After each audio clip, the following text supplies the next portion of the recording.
Buenas tardes a todas y a todos. Buenas tardes, Perú.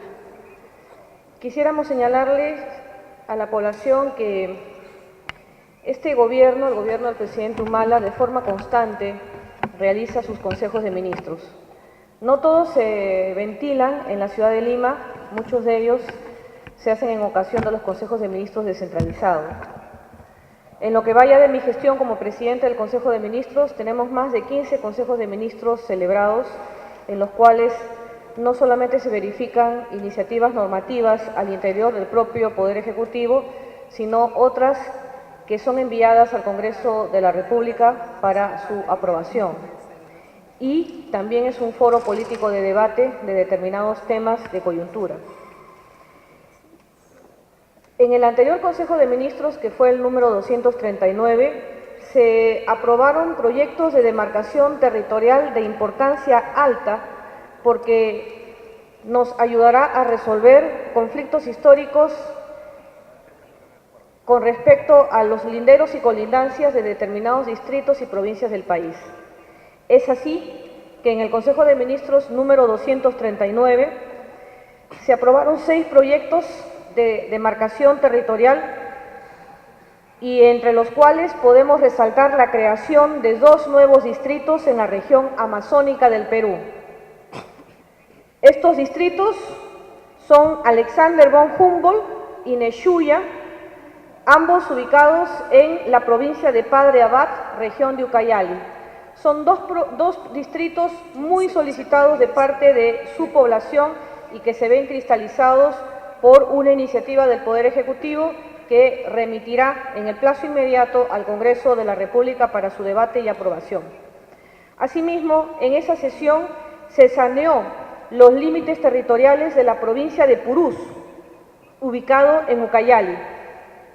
Se saneó la demarcación territorial noreste del distrito de San Juan de Miraflores con respecto a Santiago de Surco en Lima.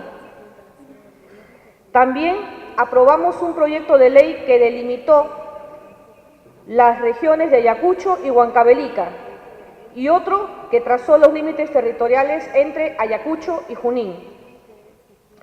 También una iniciativa para modificar la ley de creación de la provincia de Putumayo en la región de Loreto, pero este proyecto con relación a la administración y prestación de servicios públicos de forma transitoria hasta que se elijan las nuevas autoridades. Finalmente, en ese Consejo de Ministros, entre otros temas de trascendencia que se ventiló, hubo uno en el cual se autorizó al Ministerio de Economía y Finanzas a gestionar ante el Banco Interamericano de Desarrollo la ampliación de un monto de endeudamiento externo a $40 millones americanos. Esto con la finalidad de financiar el proyecto Catastro, Titulación y Registro de Bienes Rurales en el Perú, tercera etapa. Y esto en buen romance quiere decir que esta ampliación de crédito ante el BID a $40 millones americanos nos permitirá abocarnos a la titulación de las tierras, especialmente de las comunidades nativas de los pueblos amazónicos. Es un tema complejo, ningún gobierno en antaño se ha comprado este pleito, esta gestión de Ollanta Humala sí, pero sin duda este será un gran soporte para proceder a iniciar el trabajo tan ansiado por nuestras comunidades nativas de la selva del país. Dicho esto, para ponerlos en auto de los principales acuerdos del anterior Consejo de Ministros, que concluyeron en horas de la noche y no hubo oportunidad de presentarnos ante la prensa para señalarle al país lo que fue motivo de sesión.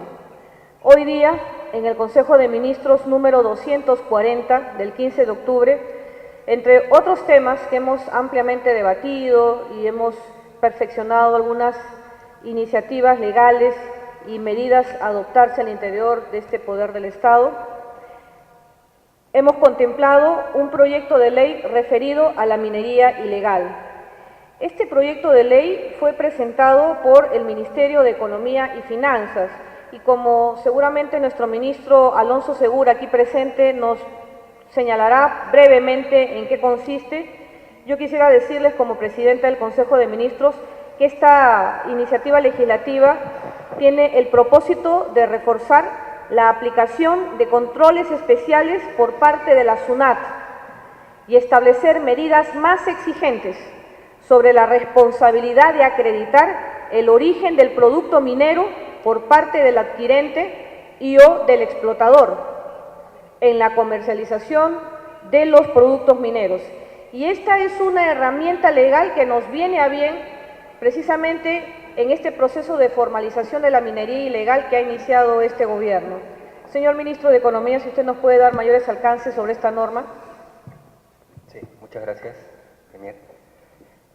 Como bien lo señaló la Premier, el objetivo de este proyecto de ley es brindarle a la SUNAT la posibilidad de aplicar controles especiales en la comercialización del producto minero, en el caso de la minería ilegal, de manera que haya medidas más exigentes sobre la responsabilidad de tener que acreditar el origen del producto, tanto por el adquiriente o el explotador, como señaló la Premier. Asimismo, se le da la facultad a la SUNAT para disponer la inmovilización del producto hasta que se levanten observaciones recaídas sobre contribuyentes que sean calificados como de alto riesgo. También se dispone el registro obligatorio de los bienes muebles, es decir, la maquinaria fundamentalmente utilizada en la actividad minera ilegal, de manera que se registre ante la Superintendencia Nacional de Registros Públicos, ante la SUNARP, ¿no? Además que se va a requerir el uso obligatorio de sistemas de posicionamiento global, GPS, para estos bienes muebles. Y el cuarto aspecto importante de este proyecto de ley es la constitución de un fondo para remediación ambiental por daños ocasionados por la minería ilegal e informal, que es el FORAMI, que va a ser administrado por un comité técnico multisectorial adscrito al Ministerio del Ambiente. Esos son los aspectos principales de este proyecto de ley. También se ha verificado durante la sesión del Consejo de Ministros de la fecha un tema promovido por el Ministerio del Ambiente, y es el referido a un decreto supremo, es decir, de competencia exclusiva del Poder Ejecutivo, sobre la modificación de determinados artículos de la ley que regula el control del ingreso al territorio nacional de organismos vivos. Es un tema que quisiéramos que la opinión pública conozca y que el señor Manuel Pulgar Vidal, Ministro del Ambiente, nos explicará. Señor Ministro. Muchas gracias, Premier. Permítanme, en primer lugar, informar sobre lo que la Premier acaba de mencionar. El día de hoy se ha aprobado un decreto supremo que establece los mecanismos y procedimientos para el control del ingreso de organismos genéticamente modificados, también llamados transgénicos, que son normas que complementan la ley que en diciembre de 2012 se dio para establecer la moratoria al ingreso de transgénicos al Perú por el plazo de 10 años. Debemos recordar que esta norma es una norma que establece tres grandes obligaciones.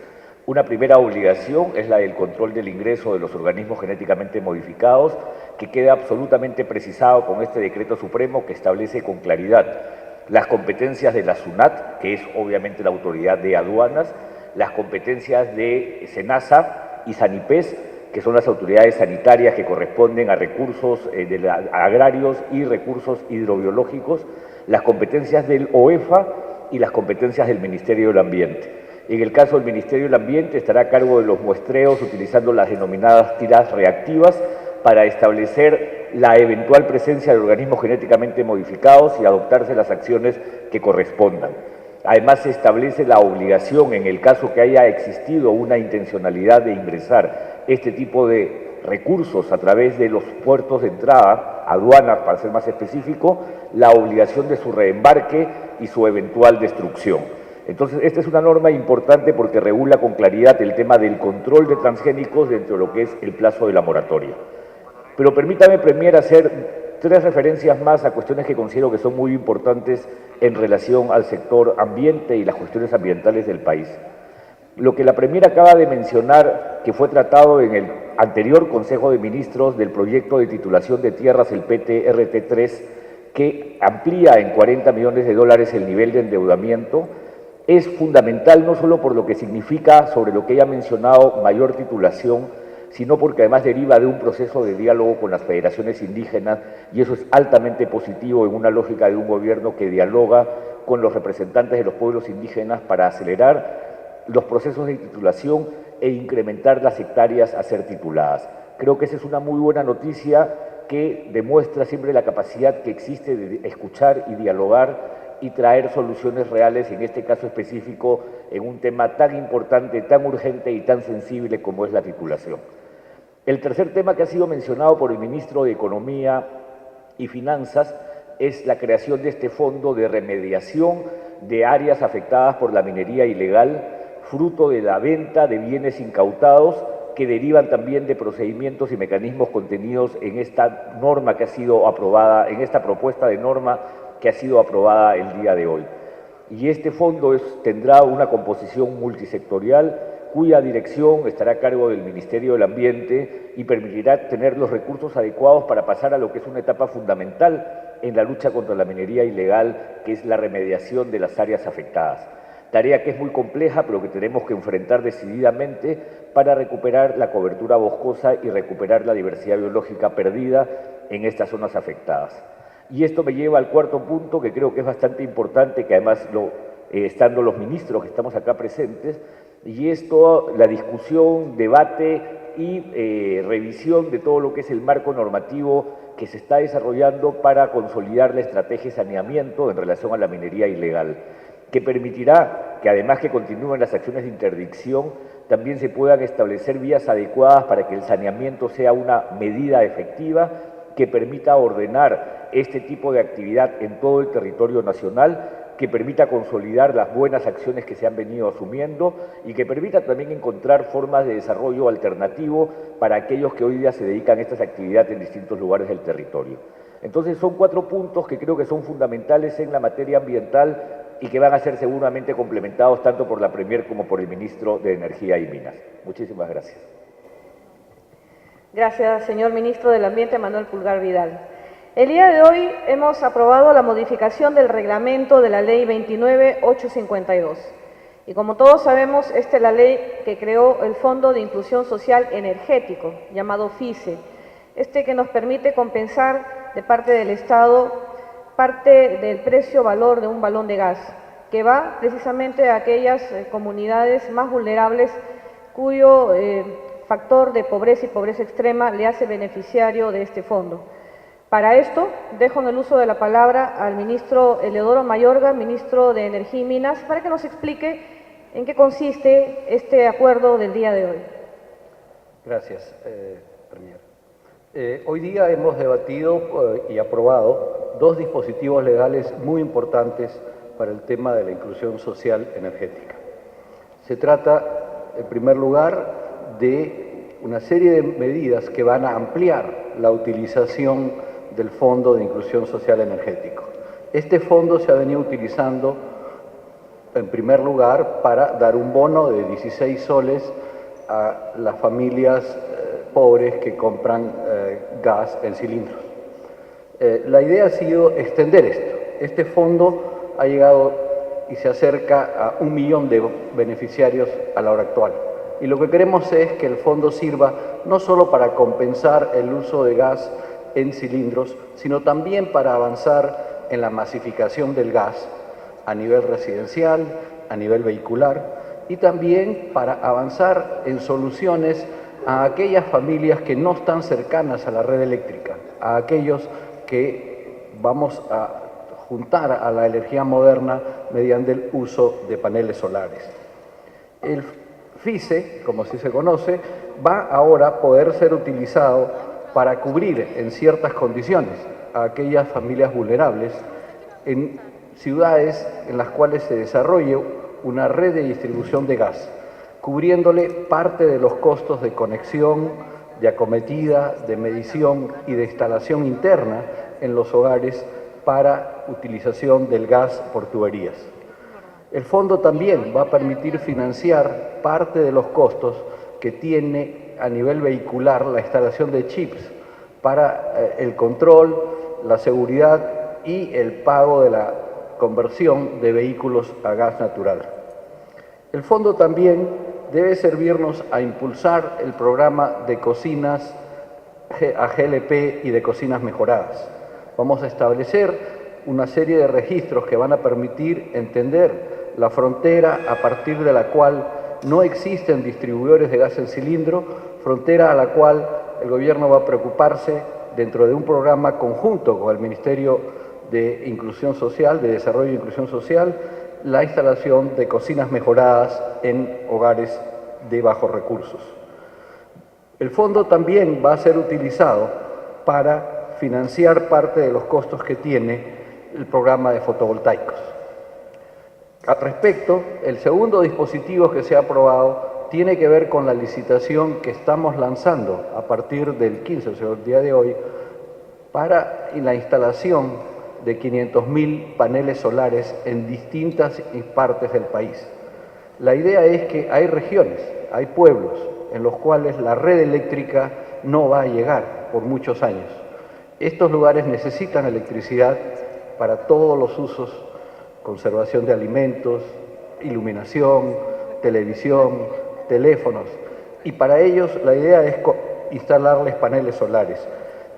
El sistema que se está siguiendo para esta licitación no solamente es la compra y la instalación en ciertas localizaciones de estos paneles. La idea es ofrecerles un servicio eléctrico a partir de estos paneles. Para ello necesitamos, en consecuencia, y esto es lo que el dispositivo legal trata, de asignar la responsabilidad de la gestión comercial, de la promoción, de la sensibilización y del mantenimiento del uso de estos paneles a las empresas distribuidoras de electricidad y, en consecuencia, poder cubrirles los costos que esto determina.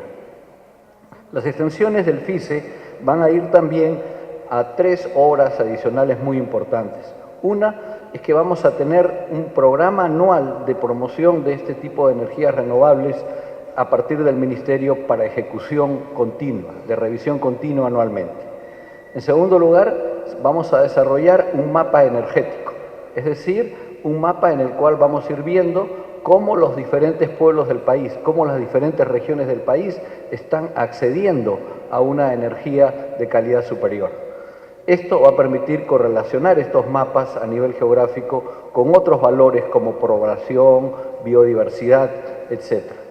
Y finalmente, estamos introduciendo una medida transitoria a beneficio de las regiones productoras de estos hidrocarburos. Ellos no van a tener una limitación muy pequeña en el uso, vamos a hacer un poco más extensos, de manera que una mayor parte de la población de estas regiones acceda a formas de energía comercial con los subsidios del FICE.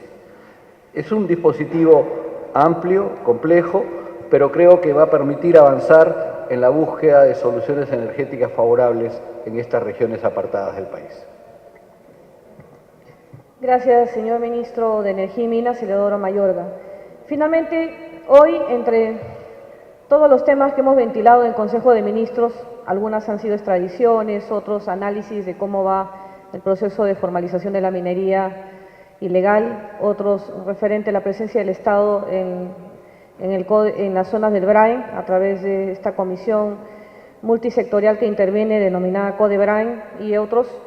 El Ministerio de Educación, de acá está su ministro Jaime Saavedra, que nos explicará, nos ha expuesto y hemos respaldado la iniciativa de un proyecto de ley que, entre otras cosas, autoriza la contratación de profesores y profesoras en el gobierno regional de Apurímac. Además, también, modificando su propio presupuesto, permitirá financiar el pago de las remuneraciones del personal docente y administrativo que presta servicios en las instituciones educativas públicas ubicadas en la región Madre de Dios, entre otros temas. Señor ministro, por favor, explíquenos este proyecto de ley. Muchas gracias, señor primero. Yo quiero mencionar 4 de los temas que se han aprobado como parte de este proyecto de ley. En primer lugar, se han aprobado incremento de las asignaciones a las animadoras que trabajan en los programas no escolarizados de educación inicial, PRONOEI, en el ámbito rural. Y la intención de este incremento es poder darnos los instrumentos para fortalecer la calidad del servicio y continuar en el proceso de expansión de la oferta de educación inicial, en este caso en áreas rurales. Es una de las prioridades del gobierno el aumentar el acceso de nuestros niños entre 3 y 5 años a los distintos servicios de educación inicial, que es uno de los momentos claves del proceso de formación de nuestros estudiantes. En segundo lugar, hemos fijado también los montos para las asignaciones para los facilitadores, acompañantes y coordinadores de los programas de alfabetización. Tenemos todavía una población grande de adultos que requieren alfabetizarse y por otro lado que requieren también completar su primaria y su secundaria. En este caso estamos incidiendo en el tema de los procesos de alfabetización vamos a tener un énfasis durante los próximos meses en el proceso de alfabetización en varias regiones, particularmente en las regiones comprendidas en el ámbito del Braille. En tercer lugar, se han hecho varias asignaciones presupuestales para complementar el financiamiento necesario para el pago a los docentes en diversas regiones del país durante los últimos meses del año, incluyendo las regiones de Madre de Dios, como ya mencionó la Premier, Ancash, Piura, Ucayali, La Libertad, Amazonas, Puno, Cusco y Apurímac. En el caso particular de Apurímac también se ha aprobado una ampliación de plazas que era necesaria debido al incremento en la población escolar en esa región. Y en último lugar, se han aprobado las modificaciones presupuestales necesarias para poder financiar los incrementos salariales a los maestros que se han dado como consecuencia de la prueba de reubicación, la prueba de ascensos que se dio hace solamente 2 semanas. Como ustedes recuerdan, hace 2 semanas 125.000 docentes dieron una prueba de reubicación que les permite ascender a distintas escalas en la carrera docente. Como consecuencia de esa prueba, 25.000 docentes han logrado aumentar sus salarios a través de mejoras en la escala remunerativa en la cual estaban. El incremento promedio es de 40% para estos 25.000 docentes. Y lo que se está aprobando acá son las modificaciones presupuestarias necesarias para financiar ese aumento. Cabe destacar que todos los profesores tienen una segunda oportunidad y hay otra prueba de reubicación que se dará en enero del próximo año y nuestra expectativa es de que más o menos otros 25.000 docentes puedan también tener un incremento salarial en ese momento. Muchas gracias. Gracias, señor Ministro de Educación. Son buenas nuevas en el sector educación y estamos seguros de que la comunidad lo va a tomar también con la satisfacción con las que adopta las medidas el Poder Ejecutivo.